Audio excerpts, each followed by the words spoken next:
Actually sir जो आप लोग प्रोजेक्ट करते हैं उसमें जो आप लोग का कंस्ट्रक्शन मटेरियल आता है, तो इसमें आप लोग सर क्या शेड्यूलिंग जो होता है सर, वो शेड्यूलिंग किस टाइप का होता है? इसमें ऐसा है कि जैसे प्रोजेक्ट, जैसे बड़े प्रोजेक्ट हैं, यस सर। है ना, जैसे अपार्टमेंट से चल रहे हैं, तो उसमें तो सीधे कंपनी से डीलिंग करते हैं। Okay sir. प्रीफर करते हैं कि कंपनी से डील हो, ताकि हमको कॉस्ट कम पड़ता है ना। और कई जगह पे ऐसा होता है कि इंडिविजुअल साइट्स रहती हैं जहाँ पे कंपनी इन्वॉल्व नहीं होना चाहती। क्या होता है कि जैसे आप अगर प्रोजेक्ट लाइसेंस पे काम कर रहे हो, तब तो कंपनी आपको सप्लाई करेगी मटेरियल, बट कई काम बियॉन्ड लाइसेंस करना पड़ता यस सर। है ना। उस केस में आप जैसे नॉर्मल जैसे ठेकेदारी करते हैं, उस टाइप से काम करना है। जैसे मेरे को यहाँ, मेरा ऑफिस अभी वैशाली में, धनौरा में कोई काम करना है, इंडिविजुअल बिल्डिंग है वो, ओके सर। हाँ, तो वहाँ पर फिर लोकल वेंडर से ही सप्लाई लूँगा मटेरियल्स का। Okay sir.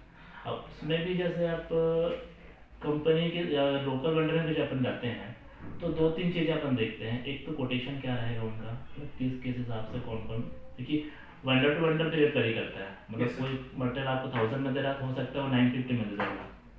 Okay sir. तो वैसा एक डीलिंग हमको करना पड़ता है। दूसरा, पेमेंट कंडीशन मेन होता है। पेमेंट कंडीशन, क्योंकि अगर प्रोजेक्ट में आप वर्क कर रहे हो, तो आपको कितना भी आप कर लो, क्रेडिट में ही माल लेना ओके सर। है ना। आपको मतलब आप बोला कि कैश में डीलिंग करूँगा, तो पॉसिबल ही नहीं है। मतलब इतना आपके पास है कि आप, ऐसा नहीं है कि आपने आज बिल्डिंग रेडी किया, एक लेवल कंप्लीट किया, क्लाइंट आपको तुरंत पैसा ला के दे देगा, ऐसा नहीं होता है। वो प्रोसेस में जाता है। जैसे कोई भी बिल्डिंग का प्रोसेस है कि एक रेजिडेंशियल की बात करते हैं, स्लैब हुआ, स्लैब में हमको बैंक से पेमेंट आना है। तो मोस्टली क्या, जो हमारे जो क्लाइंट्स हैं यहाँ पे, जो लोकल जो क्लाइंट्स हैं, वो 80-90% बैंक पर डिपेंड रहते हैं। ओके तो सर। उनको जो पेमेंट आना है बैंक से आएगा, उनको वो हमको पेमेंट करेगा, तो हम पेमेंट करेंगे वो।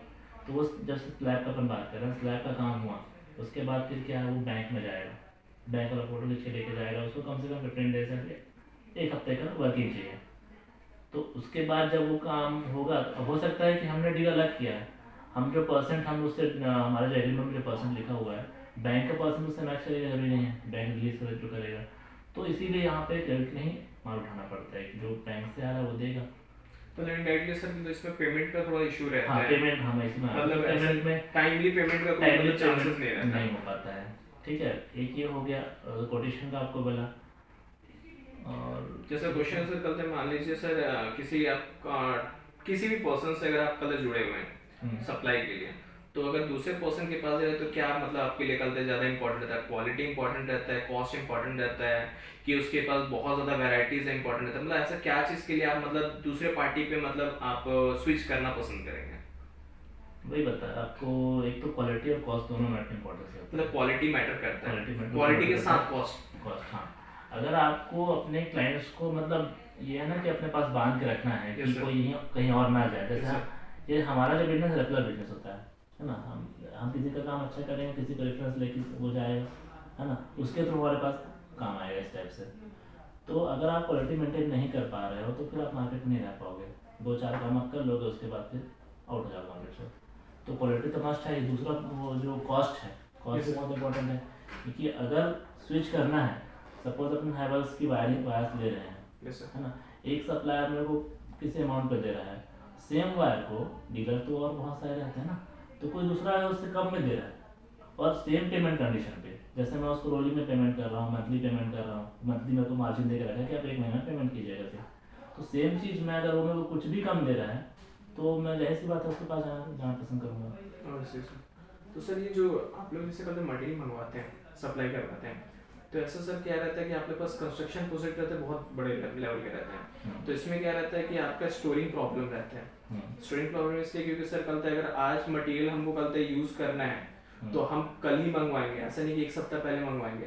तो उस केस में सर क्या, मान लीजिए सर सीमेंट वेमेंट मंगवा रहे हैं, तो सीमेंट मंगवा रहे हैं, ये सब मंगवा रहे हैं, तो इसमें क्या होता है कि आपका जो स्टोरिंग रहता है, और आप बोल सकते हैं कि जनरली सीमेंट अगर आप सही से स्टोर नहीं करेंगे तो आप खराब हो जाएगा। और एक सीमेंट में एक सिस्टम होता है सर कि कितना साल पुराना है, तो इस सब चीज़ के लिए सर क्वालिटी मैनेजमेंट में भी आप लोग को इशू आता है कि मतलब जो सामने वाला सप्लायर है वो उस पर आप लोग भरोसा करते हैं कि क्वालिटी प्रोडक्ट दे रहे हैं, क्योंकि अगर आप लोग क्वालिटी चेक करते हैं या नहीं करते हैं, मतलब उस केस में क्वालिटी चेक करते हैं। और इसमें क्या, जैसे हमारा कोई भी डीलिंग होता है जैसे है ना, तो क्वालिटी का तो आप जैसे बोल रहे हो कि वो तो इम्पोर्टेंट रहता ही है। और क्या होता है कि हम जैसे कोई ब्रांड परचेस कर रहे हैं, सपोज बिरला गोल्ड अपने पास आ रहा है कंटिन्यू, तो वो उसी हिसाब से आएगा।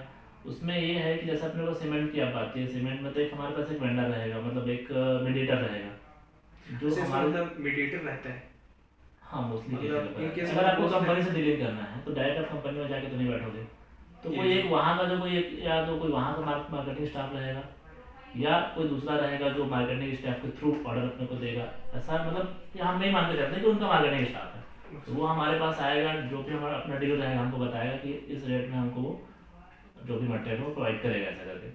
तो वो हो गया। दूसरा आपने क्या पूछा अभी? सर वो मैं ये जानना चाहता हूँ, ये सब तो ठीक है, लेकिन सर कब एक अपना वो रहता है कि आप लोग ऐसा क्या लगता है कि इस फील्ड में, जैसे मटेरियल सप्लाइंग के फील्ड में या मटेरियल खरीदने के फील्ड में, ऐसा कौन सा पेन पॉइंट है आप लोगों को जो फील होता है कि मतलब प्रॉब्लम्स आ रही हैं, लेकिन अब जो प्रॉब्लम है सो प्रॉब्लम में इसी तरीके से चलना है, तो ऐसा कौन सा चीज़ है सर जिसमें लगता है कि ये है प्रॉब्लम है बट इसका सॉल्यूशन अभी नहीं है? क्योंकि एक्चुअली सर हम लोग का काम क्या है मैनेजमेंट में कि वो जो पेन पॉइंट आप लोग को आ रही है मतलब एक सप्लायर और एक बिल्डर के बीच में या प्रोजेक्ट मैनेजर के बीच में, या तो होगा कल टाइम का इशू हो सकता है, कॉस्ट का इशू हो सकता है, या शेड्यूलिंग का इशू हो सकता है, या सप्लाई ऑफ चेन का इशू होता है, मतलब कोई भी चीज़, ऐसा कौन सा आप लोग को फील होता है सर? क्वालिटी का इशू हो सकता है कि जो एक्चुअली हो तो रहा है प्रॉब्लम बट हम कुछ कर नहीं सकते हैं, और ऐसा अगर कल सर कोई पेन पॉइंट है तो वो अगर हम लोग को आप बताएंगे तो सर। क्वालिटी और रेट दोनों पे होता है। क्या होता है जैसे आपने कोई प्रोजेक्ट पे डीलिंग किया है, यस सर। कई बार क्या होता है कंपनीज भी क्या मतलब बदमाशी करते हैं उसमें ऐसा कि आपके पास कंटिन्यू अगर मटेरियल जा रहा है ना, साल भर से आप हैवेल्स की या किसी भी वायर्स को आप ले रहे हैं ना, उसकी पूरी फिटिंग्स आप ले रहे हैं, तो आप क्या एट अ टाइम जब आप BOQ साइन करते हैं और अपना वर्क ऑर्डर जब देते हैं तो उस टाइम तो अपने आपको रेट दिए रहते हैं, तो हम क्या सोच के चलते हैं कि हाँ इसी रेट में मटेरियल आ रहा है करके।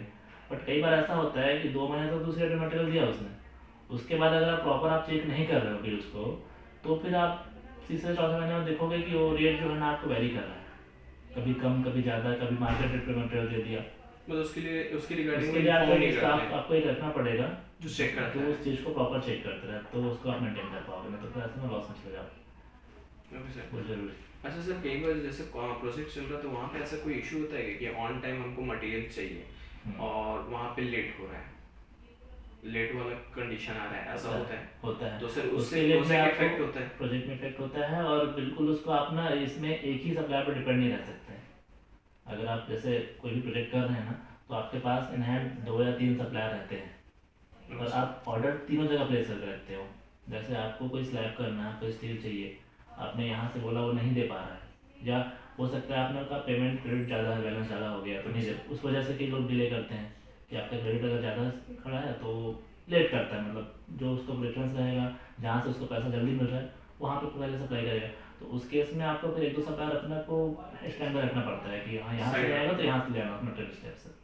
बस जनरली अगर आप देखा जाए तो सर मतलब कोई एकदम अर्जेंट प्रोजेक्ट है, बहुत बड़े प्रोजेक्ट्स हो जैसे सब कास्टिंग चल रहा है, तो उस टाइम में ऐसे प्रॉब्लम्स आते हैं तो बहुत ज़्यादा इफेक्ट हो जाता है। हाँ उसके लिए प्रॉपर प्लानिंग जरूरी है आपका, मतलब कोई भी आप वर्क कर रहे हो तो बिफोर 1 वीक का प्लानिंग आपके पास रहना चाहिए, मतलब 1 हफ्ते मटेरियल नहीं आ रहा है तो भी अपने पास स्टॉक होना चाहिए कि वो 1 हफ्ते में काम ना रुके। मतलब अपन ये मार्जिन लेके चलते हैं कि हफ्ते भर का अपने पास स्टॉक है तो अपन ऑर्डर प्लेस कर देंगे। सर अभी जैसे बताया ना ब्रांड प्रेफरेंस वाली बात, तो जैसे कई जगह जैसे रहता है कि सर जैसे मैं कई जगह हम लोग गए हम लोग तो वहाँ पे हम लोगों ने देखा कि जैसे टाइल्स वाला में हम लोग ने डील किया, चेक किया, तो टाइल्स वाले बता रहे थे कि जो लोकल लोग रहते हैं वो टाइल्स की क्वालिटी पे नहीं देखते हैं, टाइल्स के कॉस्ट पे ज़्यादा प्रेफर करते हैं, लुक के प्रेफर करते हैं। तो क्या सर कल जैसे बिल्डर्स होते हैं, मैं सर आपकी बात नहीं कर रहा हूँ, किसी की बात नहीं कर रहा हूँ, मतलब एक ऑन एन एवरेज मतलब एक नॉर्मल बात कर रहा हूँ कि जो बिल्डर्स होते हैं क्या वो भी ऐसा मतलब उस पर भी प्रेफर करते हैं क्या कि मतलब प्योर ब्रांड पे ही काम करेंगे या लोकल पे भी काम चलेगा, सब पे काम? हमारे यहाँ के मार्केट के हिसाब से जैसे प्रोडक्ट हम डील करते हैं वहाँ पे हम क्वालिटी तो ठीक है, एक जगह पे एक मीडियम स्टैंडर्ड अपन मेंटेन करते हैं, लेकिन कॉस्ट ऑफ मटेरियल जो है वो बहुत ज़्यादा इफेक्टिव है वहाँ पे। तो मतलब वहाँ पे सर कल तक यहाँ पे लोकल जैसे आप बोल रहे हो ना कि ओनर खुद भी अगर जा रहा है ना, कोई अपना इंडिविजुअल घर बना रहा है तो भी वो जाता है ना तो टाइल्स ही पसंद कर रहा है, तो 50 रुपीज़ का है तो 60 रुपीज़ का है, तो वो फिर वहाँ पे एक तो डिज़ाइन देखता है उसका, वो कौन सी कंपनी का है, हाँ मतलब लुक देखता है वो कौन सी कंपनी का है, क्या कोई क्या उसका टेक्निकल स्पेसिफिकेशन बिल्कुल नहीं देखेगा उस चीज़ को। क्योंकि सर वही चीज़ हम लोगों ने देखा कल जो ब्रिक्स और टाइल्स पे, ये ज़्यादातर उन्होंने ब्रिक्स और टाइल्स पे देखा कि इस पे लोग का ना कोई ब्रांड का कोई इशू नहीं रहता, कॉस्ट जितना कम रहे उस पे चल जाता है। इवन सर कल जैसे आप जानते हैं ये कल जो ब्रिक्स होते हैं कई मतलब क्लास के होते हैं, तो मेरे ख्याल से मार्केट में जो ब्रिक्स मिलते हैं वो फर्स्ट क्लास के ब्रिक मिलते हैं, लेकिन लोगों को उससे कोई इशू नहीं है, कोई जो issue ब्रिक नहीं मिल रहा है उस पर काम चल रहा है। तो मतलब एक तरह से ऐसा है कि कॉस्ट बहुत ज़्यादा इफेक्टिव करता है, ब्रांड्स के Cost, ऊपर भी कॉस्ट हाँ, इफेक्टिव रहता है। सबसे ज़्यादा कॉस्ट इफेक्टिव होता है। कॉस्ट का ही मतलब मैं बताया ना कि कोई भी घर बना रहा है तो 90% तो रोड पे रहता है, तो उनको ये है कि इंटीरियर पार्ट तो जाते ही नहीं है। मतलब जो भी अपना एक रहने लायक घर मिल जाए ऐसा सोचते हैं, उसमें फिर कोई आदमी है और 25 लाख का लोन ले लिया है तो उसमें वो चाहेगा कि घर कंप्लीट हो उसको जाए, कंप्लीट वो हो उसके जाए, लिए प्रेफरेंस रहेगा। तो उसी हिसाब से सर आप लोग मतलब वर्क करते हाँ, हैं उसी ऐसा उनके कोई? हिसाब से वर्क करना पड़ता है ना कि आप हमारे पास अगर आपके पास बायर्स 30 लाख के हैं और आप मटेरियल 50 लाख का रखे हो तो कौन पॉसिबल लेगा नहीं, उसको? पॉसिबल नहीं है। तो इसीलिए आपको उस कॉस्ट को देखना बहुत ज़रूरी है। Okay sir. उनके हिसाब से आप मटेरियल तैयार करोगे तो आपका मटेरियल बिकेगा, नहीं बिकेगा फिर ऐसा नहीं। सर ये जो शेड्यूलिंग आप लोग करते हैं कि जैसे कहते हैं कोई मटेरियल आपको मंगाना है, आज मेरे को कास्टिंग करना है, तो सब शेड्यूलिंग पे रहता है, हम्म, सब शेड्यूलिंग पे रहता है हम्म, कि सर मेरे को कल से आज फाउंडेशन काम करना है तो फाउंडेशन के मटेरियल आज मंगवा रहे हैं। तो ऐसा क्या किसी डीलर के साथ आप लोग का ऐसा रहता है कि मतलब सर आपने शेड्यूलिंग उसको दे दिया कि देखो भैया मुझे कलते ना आज मटेरियल कलते मेरे को ना इतना सीमेंट चाहिए, इतना रेती चाहिए, इतना गिट्टी चाहिए, और फिर मेरे को परसों इतना चाहिए, फिर नरसों इतना चाहिए, फिर ऐसा मतलब इस टाइम पे इतना इतना चाहिए। तो सर ऐसा प्रॉपर शेड्यूलिंग पे वर्क होता है या कलते मतलब आप लोग टाइम के टाइम अकॉर्डिंग मतलब जैसे ज़रूरत हो तो वैसे मंगवाते हैं? हाँ, जरूरत तो वैसे मंगाते हैं, साइट से डिमांड आता है। ओके ना सर। आपके साइट पे कितना मटेरियल अलग अलग जगह पे साइट चल रहा है, हम ऑफिस में यहाँ बैठे हैं तो कहीं कहीं से डिमांड आ रहा है, और वो भी अपना वही बताया ना बिफोर 1 वीक का Yes, प्लानिंग रखते हैं कि 1 वीक के पास अपने पास मटेरियल स्टॉक होना चाहिए कि आगे वो दिक्कत ना आए, डिले होता ही है। आप जैसे आज ऑर्डर करोगे वो आज बोल के कल भेजेगा, परसों भेजेगा, यस सर। ऐसा होता है। तो उसी हिसाब से जैसे जैसे रिक्वायरमेंट आता है वैसा वैसा मतलब एक तरह से माना जाए तो सर कल जो इसमें टाइम का है मतलब एक तरह से वो मतलब प्रॉमिस वाला नहीं हो सकता कि आज भेज दूंगा तो आज मैं भेज ही नहीं, दूंगा, वैसा नहीं हो हो सकता है एक आध दिन लेट हो जाए, हाँ, ऐसा चलेगा मतलब नॉर्मली होता है। नॉर्मली वैसा होता ही है। Okay sir, thank you sir.